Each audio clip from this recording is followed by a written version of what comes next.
Итак, уважаемые телезрители и радиослушатели, мы в прямом эфире. Это программа «Якутск сегодня». Мы выходим одновременно и на телевидение, и радио ТИТИМ, Саха-Радиото, национальной вещательной компании «Саха». Режиссеры Мария Новгородова и Николай Слепцов. У микрофона редактор Юрий Сергеев. Доброго дня! В нашей сегодняшней передаче через некоторое время во второй части блока узнаем об обстановке с пожарами, организации и осуществлении профилактики в текущем году. Ну, а прямо сейчас поговорим о группе лечебной физкультуры школы третьего возраста республики. Члены группы профилактики за активное долголетие. Итак, я представлю их. Это Феоктистова Саргалана Борисовна, почетный ветеран муниципальной службы Республики Саха-Якутия, ответственный секретарь Общественной палаты городского округа город Якутск, член Лиги женщин города Якутска, волонтер Якутия с тобой и общественный спортивный инструктор по ЛФК школы третьего возраста Республики Саха-Якутия. Здравствуйте. Добрый день. И Афанасьева Федора Петровна, отличник здравоохранения Республики Саха-Якутия, Российской Федерации, заслуженный врач Республики Саха-Якутия, ветеран России. Павлова Галина Васильевна, заведующая детским садом номер 3, Катюша, городского округа город Якутск, отличник образования Республики Саха-Якутия, почетный работник общего образования России, методист Якутии Саха, обладатель знака отличия за вклад в развитие образования столицы. Здравствуйте. Здравствуйте. Уважаемые телезрители и радиослушатели, наши телефоны 32 2066 и 32 1166. Мы ждем ваши вопросы в ходе нашей сегодняшней передачи. Если они у вас возникнут сегодня в ходе, может, конечно, и услышим ваши пожелания, какие-то предложения. Ну что ж, мы начинаем нашу телерадиопрограмму. Вот, Саргалана Борисовна, к вам первый вопрос. Как вы пришли для организации зарядок в школу третьего возраста? Да, как все начиналось у вас? Добрый день еще раз, дорогие слушатели и зрители. Надо сказать, что я с детства занималась зарядкой. Вообще была, оказывается, если так подумать, я, оказывается, фанатка зарядки. Ну и где-то с 2011 года начала проводить зарядку в парке культуры и отдыха. Просто мы собирались группой подруг, сестер и сами занимались для себя. К нам начали подтягиваться люди, вступать в нашу группу, и потом уже у меня появилась своя группа, назвала ее «Зарядка». Вначале просто «Зарядка» была группа, а затем уже WhatsApp-группу образовали, и там она у меня уже называлась «Зарядка для ума и тела». Я до сих пор провожу зарядку, и кроме школы третьего возраста, где только могу, везде провожу производственную гимнастику, зарядку, привлекаю людей. А осенью 22 года я встретила Пелагею Юрьевну Придесникову, это руководитель школы третьего возраста. Она, видимо, слышала, что я провожу зарядки, и как раз у них не было человека, который бы занимался лечебной физкультурой именно в школе. И она мне предложила. Я подумала и приняла решение, почему бы и нет, если я могу это, у меня есть опыт все-таки, и набрала группу. К моему удивлению, желающих было очень много. Но единственное, что у нас в школе третьего возраста зал стандартный, небольшой, маленький, Например, у меня в группе 100 человек записано за эти 4 года, получается, но могут посещать только максимально 30 человек, потому что зал очень маленький. И, конечно, я бы очень хотела на будущее, чтобы нашей школе предоставили какое-то специализированное здание с большим залом, где бы мы могли собираться уже не столько, сколько войдет в зал, да, а именно сколько есть желающих. Все бы приняли участие, да.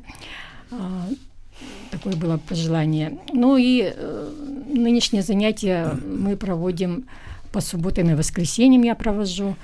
Тоже желающих очень много приходит, несмотря на 50-градусный мороз. У меня бабушки ходили. Самому возрастному у нас 85 лет.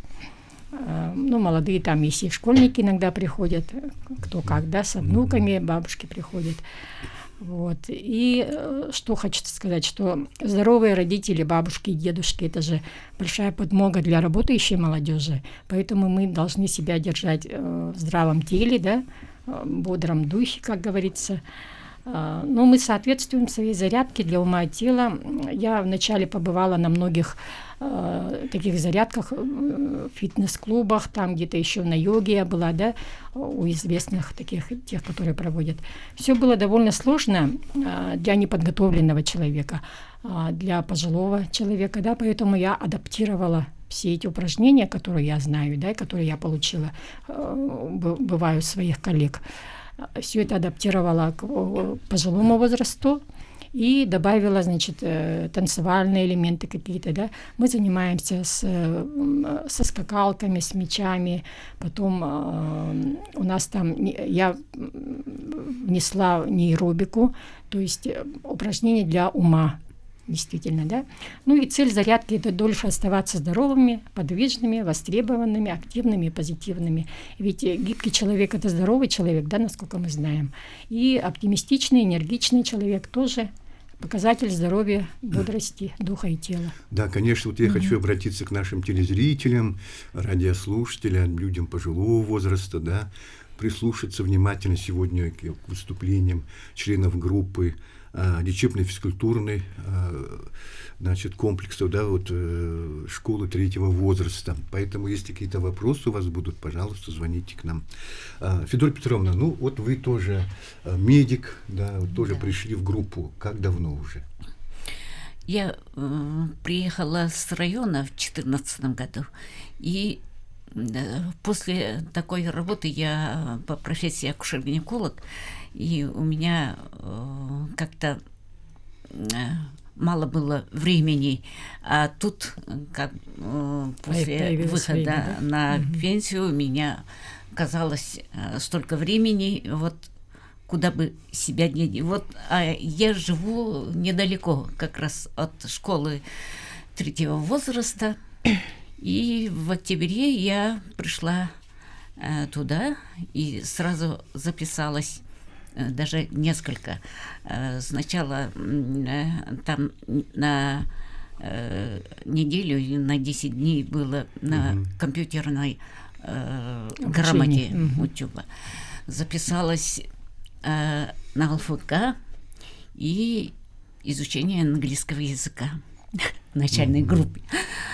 Но вышло так, что в ноябре мне предложили работу, потому что везде не хватает врачей, работу в женской консультации.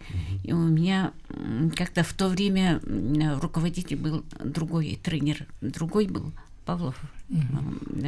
И занятия проходили днем, в рабочее время.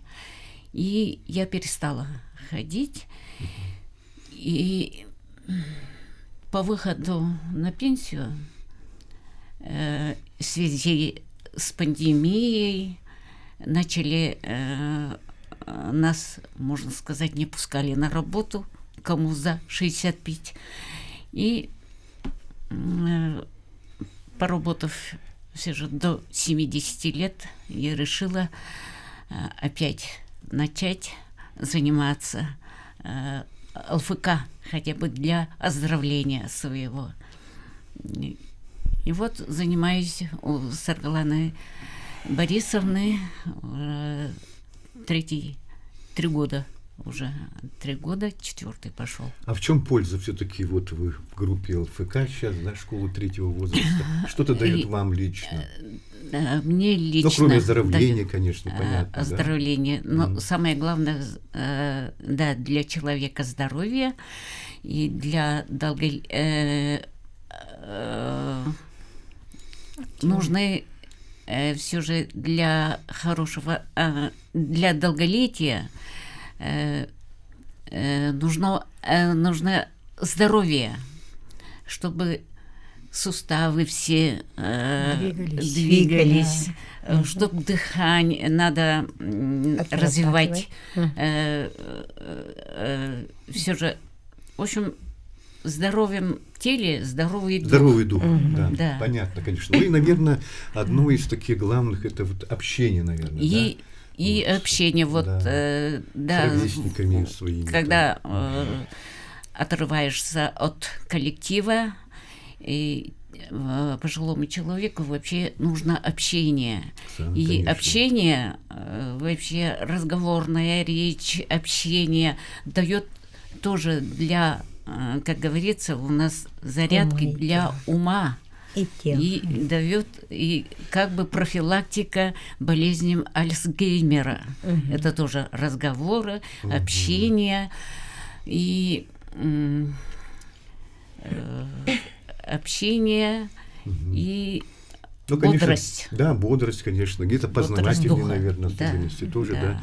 Конечно, все-таки вот в наше время, когда, ну, скажем так, пожилому человеку, оставшемуся одному, наверное, да, вот в своей жизни по каким-то обстоятельствам, необходимо, конечно, и вот это то, что вы говорите, вот такое вот общение какое-то, чтобы было взаимодействие какое-то, да, с ровесниками и так далее, все-таки, и тем более лечебные, физкультурные вот эти группы, да, они тоже ведь дают. Вот скажите, Галина Васильевна, вот к вам, да, ну вы, я знаю, вы занимались сначала же скандинавской ходьбой. А как это произошло? Потом вы вдруг увидели эту группу и связали с ней свою дальнейшую жизнь. Да, добрый день, уважаемые телезрители и радиослушатели. Я до того, как пришла на лечебную физкультуру под руководством Саргланы Борисовны, ходила на скандинавскую ходьбу. Ну, да, на занятия по скандинавской ходьбе мне довелось побывать, потому что проводились они в основном в рабочее время. Я работающий пенсионер. Да. Поэтому мне никак не попасть на эти занятия. Ну, конечно, мы сами по себе ходили, потому что мой супруг тоже, он любитель спорта, скажем так, да, он бегает по утрам. Ну, и, конечно же, когда проходила после сканди ходьбы еду, группа людей занимается, ну, делает какую-то зарядку, они танцуют, да еще что-то делают. Мне очень интересно стало, подошла. Они занимались тогда дыхательной гимнастикой. Ну, там звуки извлекали и так далее. Было очень интересно, да. Но я подошла, и они любезно пригласили меня. И вот так вот я стала одной из них. Мне очень понравилось, потому что они дыхательную гимнастику проводили по методике Стрельниковой. И в конце, значит, движения якутского танца были, естественно, да. И это очень, конечно, помогает для движения всех суставов, естественно. Ну и заканчивались они нейрогимнастикой, то есть гимнастикой для ума.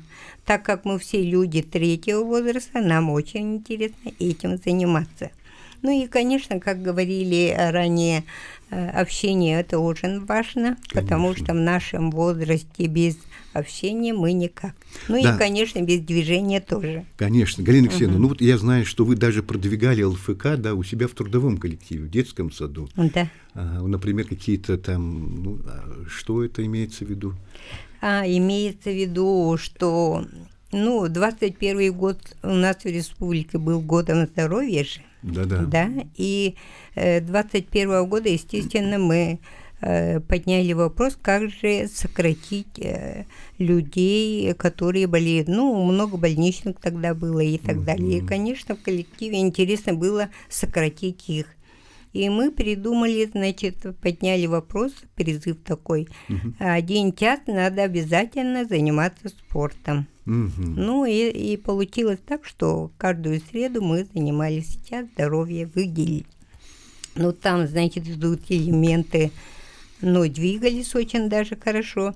И сканди ходьбы там мы подключали. И в конце концов, естественно, из нашего коллектива 8 человек сдали нормативы ГТО. Вот, из них 4 третьего возраста, скажем так. Среди них я сама стали, значит, серебряными призерами. Вот, поэтому молодцы. это тоже очень хорошо, наши достижения, я думаю. И мы всегда на разных акциях всегда участвуем. Вот «Человек идущий» недавно проходил. Из нашего коллектива 28 человек ходили, но получилось так, что очень много было команд, и неправильно, не туда мы, по-моему, зарегистрировались. Конечно, ничего нет, но зато мы получили заряд бодрости. Всем понравилось. Конечно, нравится заниматься, двигаться и, конечно же, и общаться. Да. Ну что ж, вот такой вопрос, конечно, к Саргалане Борисовне. Вы же часто проводите тематические, да, вот зарядки, ну, скажем, в преддверии, может, к каким-то праздничным датам, да, и различные акции тоже проводите. Выезжаете на природу, бывает такое также, да? Выходы у вас были же тоже? Да. У нас образовался такой коллектив единомышленников, чему я очень рада, да. Люди в основном позитивные оказались, тоже очень приятно. Самое главное. Да. Мы приобрели яркую форму, тоже все захотели, да. И вот видите, да, что мы в таких красивых формах. Эмблему придумала тоже наша одногруппница Любовь Исакова, и мы довели ее до ума, да, вот тоже сделали себе эмблемки такие. Сразу видно, что это вот наша зарядка для ума и тела, и главное, есть тоже ЛФК ШТВ, да, человечек, который занимается. Все очень довольные, что у нас единая форма, сразу нас видно, отличаемся, да, от других. Ну, мы проводим тематические зарядки по праздничным датам, например, да, в День пионерии мы завязываем галстуки, День комсомола мы тоже отмечали, да. Ну и самое большое долгожданное — это День СЭХа, 21 июня. Какая бы ни погода ни стояла, мы собираемся в парке культуры и отдыха у нас, проводим, все собираемся с детьми, с внуками, да, кто приходит, с мужьями приходят, мы знакомимся, да, кто вот недавно ходит, рассказывает о себе. Затем мы выезжали, нам любезно предоставили бесплатное катание на лодках. Это яхт-клуб под руководством Сергея Помогаева, Ирины Кириллиной. И, пользуясь сегодня случаем, хочу их поблагодарить, что они всегда поддерживают нас, зарядочников, волонтеров, зожников, скажем так, да. Мы плетем маскировочные сети в штабе «Якутия с тобой», где я являюсь волонтером с первого дня. Мои зарядочницы меня поддерживают в этом. Мы изготавливаем обереги тоже, да, у себя в коллективе изготовили, передали потом уже в штаб. Ну что ж, вот осталось совсем немного времени у нас до конца эфира. Ну что посоветуете вот тем, кто, может, пожелает все-таки вступить и в вашу группу, прийти к вам в группу ЛФК, школу третьего возраста? Школа третьего возраста, наверное, знаете, да, находится на Федора Попова, 14/6. Приходите в субботу с 9, в воскресенье с 10. У нас проходят очень интересные занятия.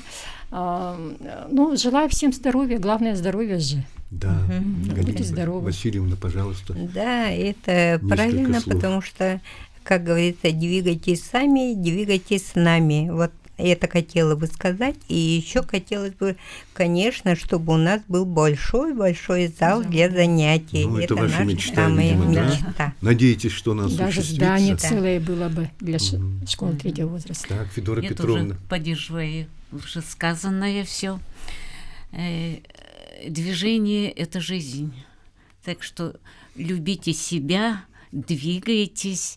И Саргалана Борисовна очень грамотно, хорошо проводит занятия, что она каждый раз говорит, заниматься надо постоянно, не перетруждая, по мере возможностей, ваших возможностей. Так что занимайтесь, приходите к нам. Присоединяйтесь. Да. Ну что, присоединяйтесь в группу ЛФК «Школу третьего возраста». На этом наша первая часть подошла к концу. Уважаемые телезрители, радиослушатели, пожалуйста, адрес Федора Попова. Федора Попова, 14/6. Школа Да. 3-го возраста. Актовый зал. Вот приглашают вас, пожалуйста. Ждут вас там с открытой душой и сердцем.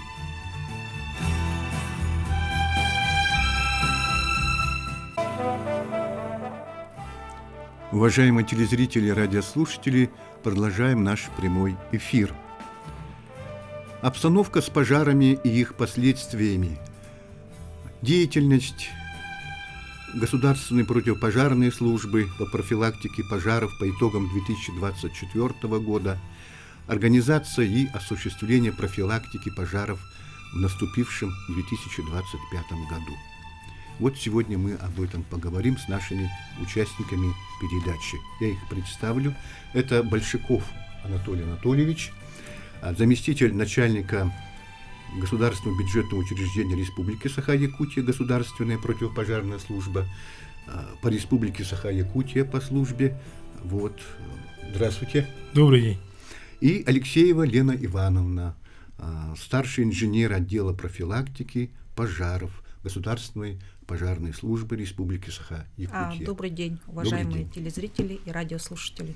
Ну, вы уже поняли, о чем сегодня пойдет речь, поэтому, если какие-то вопросы есть к нашим гостям студии, пожалуйста, звоните 32 2066 и 32 11 66.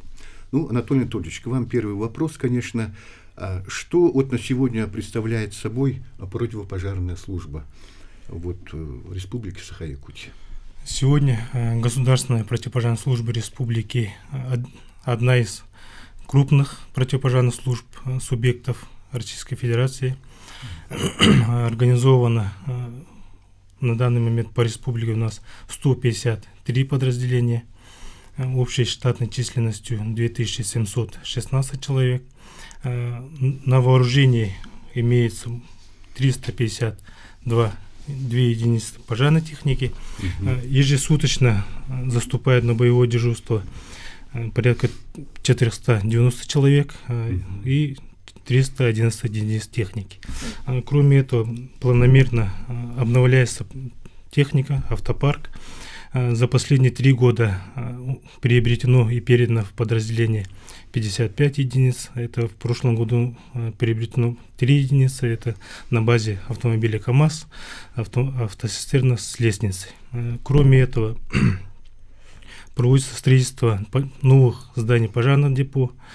В прошлом году у нас построено и введено в эксплуатацию 3 здания и один пристрой гараж. Это в селе Столбы Намского района, село Дюпся Усалданского и новое здание пожарного депо в селе Булун Татинского района. Также пристрой гараж, это в селе Томтор Татинского района. Ну, если несколько слов это об основных задачах, которые стоят перед вашей службой. Основными задачами противопожарной службы является это организация и осуществление профилактики пожаров, спасение людей, имущества от пожаров, также проведение тушения пожаров, ну и, соответственно, проведение совместно с ними аварийно-спасательной работы. Так, у нас телефон... нет телефонного звонка, да? Напомню, телефон 32 2066 и 32 11 66. Уважаемые телезрители, радиослушатели, звоните. Ну, теперь, конечно, вот оперативная обстановка у нас на территории республики какова на сегодня? С начала года по республике у нас зарегистрировано 159 пожаров. К сожалению, при пожарах погибло 7 человек, в том числе 1 ребенок. Пострадавших у нас 8 человек, в том числе 2 ребенка. В сравнении с аналогичным периодом прошлого года у нас отмечается снижение пожаров на 10%, также отмечается увеличение пострадавших на 1 человека. Так, у нас телефонный звонок, пожалуйста, наушники, будьте добры. Алло, слушаем, говорите. Здорово. Мен бандык дене бапурастакмын бу сакахирен айылгатын бүтүнүтүн эте тугу өртөһүнү бабандар аллаттылар сылайы бахар сылайы туа өртөһүнү того көңүлдөн токтабаттыр андойду бүтүнүтө сиддойду бүтүнүтө туак болду секенах сылайы бахар тарапы боло турар Эртэһини көңүлү ханаталы. Анатолий Анатольевич, пожалуйста. По-якутски? Нет, на русском. На русском. Ну, профилактическое выжигание проводится Якут лесресурсом. Ну, это на землях лесного фонда. Ландшафтные это земли иных категорий ну, на данное время запрещены выжигание. Да. Ну, об этом тоже, конечно, известно, но это больше относится, конечно, наверное, да, уже и к Министерству вот, и природных ресурсов, да, вот это экологии и лесного хозяйства. Вот. У нас сегодня в студии вот представители Государственной противопожарной службы. Мы сегодня говорим о пожарах все-таки в жилом секторе, да, в производственных помещениях, ну и так далее. Вот. Ну и все-таки скажите, пожалуйста, наиболее распространенные причины пожаров, вот, на каких объектах чаще всего они происходят?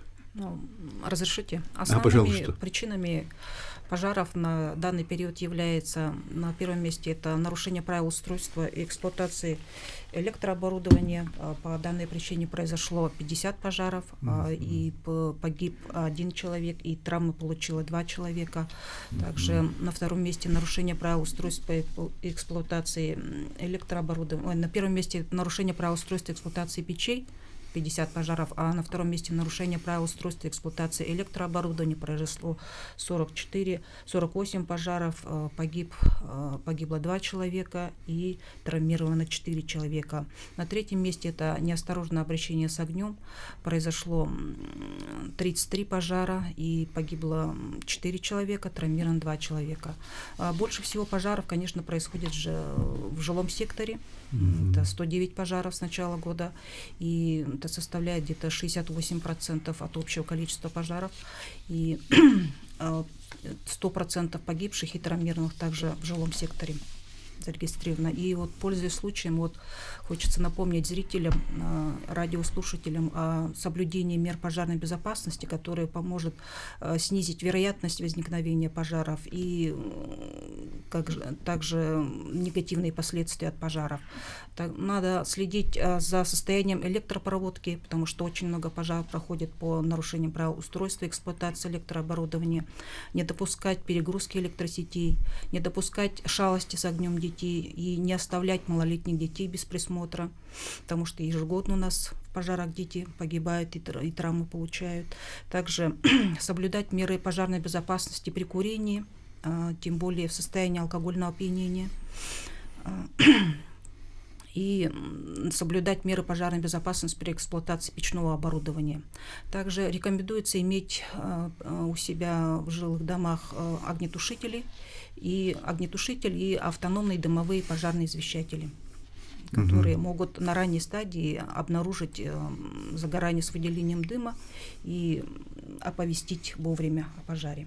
Сегодня тоже об этом, по-моему, есть у нас вопрос. Теперь скажите, пожалуйста, вот основные показатели пожарно-профилактической работы. Я думаю, что есть что сказать, да? Профилактика пожаров – это одна из наших основных задач. Данная работа проводится планомерно. Ну, один из способов проведения у нас общий сход граждан, подворовой обход, поквартирный. Это у нас в рамках государственного задания. Ну, более подробно, Елена Ивановна. Так, пожалуйста. Да, я продолжу. По итогам прошлого года исполнение государственного задания по проведению профилактических работ составило 108%. Было охвачено 423 человека, 23 797 человек. В жилом секторе вот проводятся, как сказал Анатолий Анатольевич, подворовые поквартирные обходы во взаимодействии с органами местного самоуправления, добровольной пожарной охраной, межведомственными пожарно-техническими комиссиями было охвачено 259 382 человека. Ну и одним из важных аспектов является профилактика мест проживания семей из группы риска. Проводятся совместные межведомственные рейдовые мероприятия. По итогам прошлого года было охвачено более 24 семей из группы риска. Это многодетные семьи, состоящие из групп одиноко проживающие пенсионеры, социально неадаптированные граждане. Также по результатам проведение профилактических мероприятий было направлено 488 информационных писем в отдел надзорной деятельности, органы местного самоуправления и организации. Также нашими работниками проводятся инструктивные занятия в организациях, консультации, с детьми проводятся конкурсы, занятия.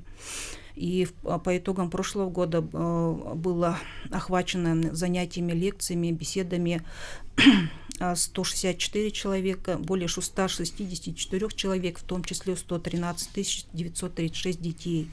Также на постоянной основе проводились тренировки по эвакуации.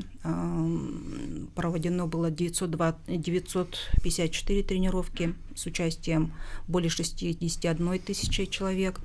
И в течение года ежегодно проводятся сезонные профилактические операции, акции, такие как жилище, безопасный гараж, месячник пожарной безопасности, детский отдых в период летних каникул, пожароопасный сезон. С началом учебного года проводится месячник пожарной безопасности в образовательных учреждениях, отопительный сезон и Новый год. Также особое внимание уделяется проведению противопожарной пропаганды. Она осуществляется с привлечением всех средств массовой информации, печати, радио, телевидения. И также информация распространяется через официальный сайт и социальные сети, мессенджеры учреждения.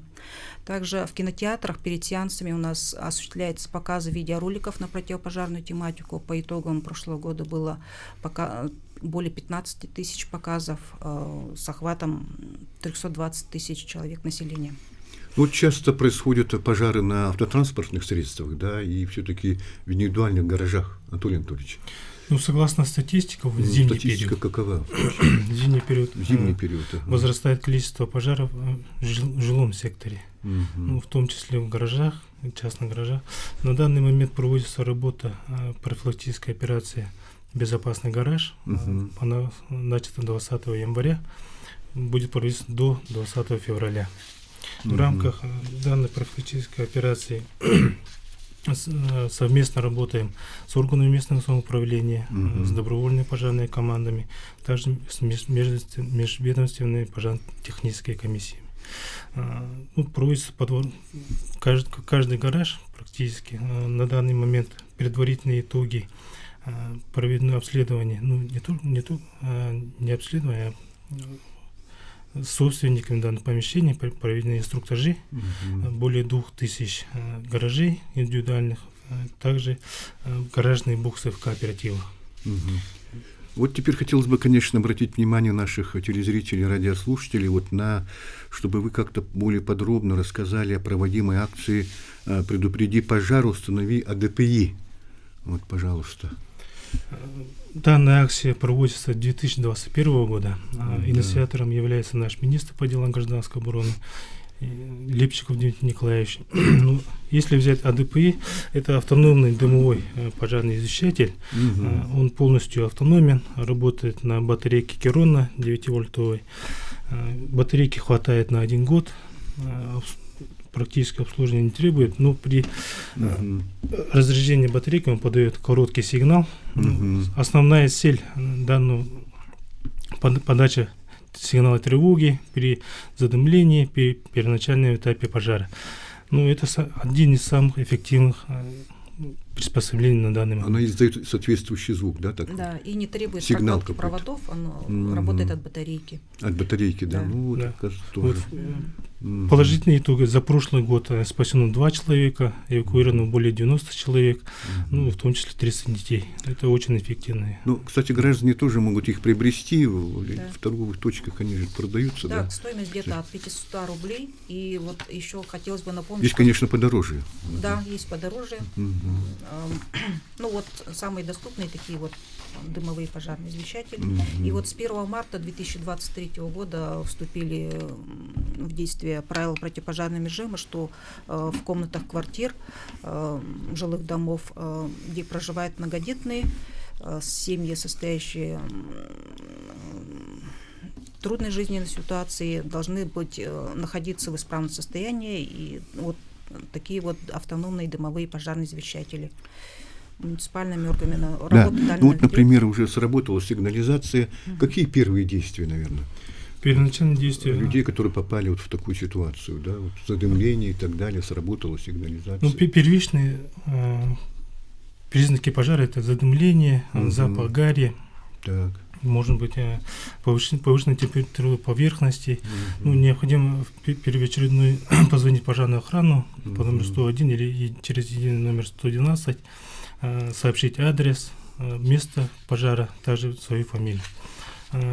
При обеспечить помочь по эвакуации людей, при условии, что нет угрозы жизни и здоровью людей, приступить к тушению пожара. Ну, если при первоначальном этапе. Ну, главное, конечно, не паниковать, наверное, Да. да, вот в Да. этой ситуации, не дать, чтобы огонь вот разросся, да, скажем, воздух там не проник, да, наверное, скорее всего так. Вот, ну, что еще добавите к сказанному, пожалуйста, чтобы как-то предупредить эти пожары, что делать? Если, например, вот пожар где-то, скажем, задымление очень большое, да, на первом этаже, на втором этаже невозможно спуститься там или как-то, вот тут что? Закрыть плотно двери, дождать, сообщить, соответственно, пожарную охрану, намочить полотенце, ну, и ждать эвакуации. Ну и самое главное, не оставлять детей одних дома, Да. обеспечить безопасность. Так, и у нас осталось еще где-то около 2 минут. Так, что пожелаете нашим телезрителям и радиослушателям?